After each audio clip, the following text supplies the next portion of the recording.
সেই সকাল থেকেই এই নদীর ঘাটে বসে আছি, এখন বন্ধু একটি লোকও আসলো না।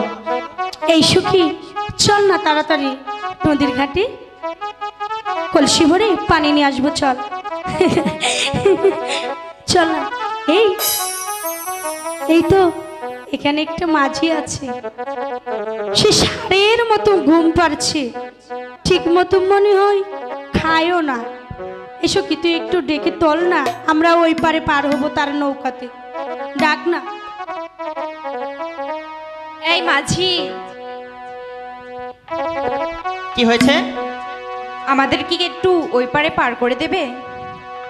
দিব তো, আমি তো এপার থেকে ওপার করে দেওয়ারই মানুষ। সত্যি? সখী পার করে দেবে বলছে? ওকে জিজ্ঞাসা কর কয় টাকা নিবে পার করতে। এই মাঝি, ওপারে পার করতে কত টাকা নেবে? কত নিব জানবি? বলো। বলবো তাহলে। হ্যাঁ। সব সকিরে পার করিতে নিব হয়া নয়